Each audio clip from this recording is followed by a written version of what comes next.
அதாவது நான் இங்கே ஐயா நாயுடு காலனி அம்ஜிகரை, இது ஐயா நாயுடு காலனி.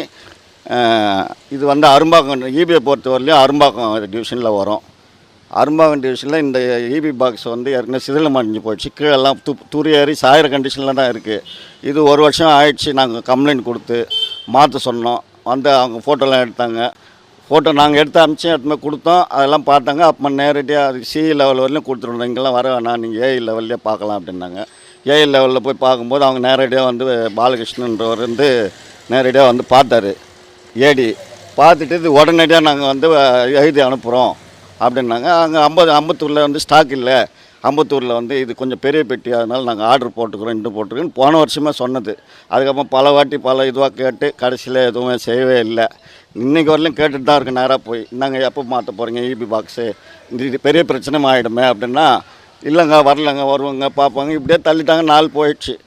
சரி ஈபியும் பார்த்தாக்கா இது ஒரு 2-3 மாதமாக வந்து அது ஒரு ஃபேஸ் இல்லை, ஒரு ஃபேஸு சுத்தமாக இல்லை, மாறி இப்போ எங்களுக்கு தான் இல்லைன்னு பார்த்தாக்கா நிறைய இடத்துல ஜெயமால் ஸ்ட்ரீட்டு, அம்மாயம்மாள் ஸ்ட்ரீட்டு, இது அந்த ஆனந்தவல்லி ஸ்ட்ரீட்டு, இந்த மாதிரி ஒரு பல தெருவில் வந்து இந்த மாதிரி இருக்கிறத வந்து எங்கள் காதுக்கு வந்தது.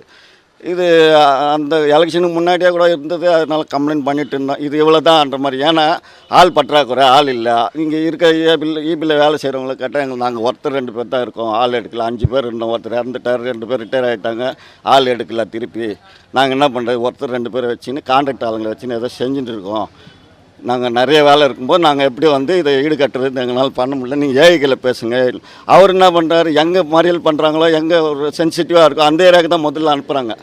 சார் எங்களுக்கு வந்து டிவி, ஃப்ரிட்ஜு, வாஷிங் மிஷின் அது இதுன்னு எல்லாமே ரிப்பேர் ஆகினே இது சார். இந்த கரண்ட்டால் கிட்டத்தட்ட ஒரு வருஷமாக அல்லல் பட்டுனீங்க சார். நாங்கள் எவ்வளோ தான் செலவு பண்ணோம் சார். நான் ஒரு சாதாரண பப்ளிக் சர்வீஸ் ஆட்டோ டிரைவர். என்கிட்ட ஏது அவ்வளோ பணம் சொல்லுங்கள். அப்படி இருக்கும்போது நான் என்ன பண்ணுறது, கொஞ்சம் சீக்கிரம் பார்த்து ஏற்பாடு பண்ணி முடிக்கிறதுக்கு வழி செய்யுங்க சார். இந்த கேபிள் போட்டதில் எப்போதுலேருந்து இந்த மாதிரி கேபிள் வந்து வெளியில் போட்டு ஒரு 4 நாள் ஆகுது. இதில் என்ன பிரச்சனை சொல்கிறாங்க? இந்த கேபிள் போட்டும் அதே பிரச்சனை. அவங்க என்ன சொல்கிறாங்க, புது கேபிள் போடணும், அது வந்து 1 வாரம் மேலே ஆகும், அது வந்து பெரிய இடத்துல நீங்கள் வந்து கம்ப்ளைண்ட் பண்ணுங்கள், அப்போ தான் அவங்க சொன்னோன்னே நாங்கள் போட்டு கொடுப்போம் அப்படின்றாங்க. நீங்களாம் ஈபி ஆஃபீஸுக்கு போய் பார்த்தீங்களா? நான் ஈபியில் போய் சொல்லி ஏற்பாடு பண்ணனால தான் இப்போ 4 நாளாக கரண்ட் இல்லை. அதுக்கப்புறம் நாங்கள் எவ்வளோ தான் ஃபோனுக்கு மேலே ஃபோன் போட்டுக்கினே இருக்கிறோம். ஆனால் ஃபோன் அட்டென்ட் பண்ண மாட்டேங்கிறாங்க, கட் பண்ணி விட்றாங்க. அதுக்கப்புறம் நாங்கள் நேரடியாக சொல்லி இப்போ பிரச்சனை பண்ணுவோம் சொன்னோன்னு தான் ஆரம்பித்து இந்த கேபிள் போட்டு வச்சுக்கிறாங்க. வணக்கம், நான் திலகவதி அம்ஜிக்கரையிலேருந்து பேசுகிறேன். இங்கே எங்களுக்கு வந்து 1 வருஷமாக வந்து லோ வோல்டேஜ் கம்ப்ளைண்ட் இருக்குது. நிறைய கம்ப்ளைண்ட் நாங்கள் வந்து பண்ணிட்டோம். போயிட்டு இபி ஆஃபீஸில் நிறைய தரம் ஏஏ பார்த்தோம், சொல்லிட்டு வந்தோம், ரிட்டன் கம்ப்ளைண்ட்டும் கொடுத்தோம், ஆன்லைன்லேயும் கம்ப்ளைண்ட் பண்ணியிருக்கோம்.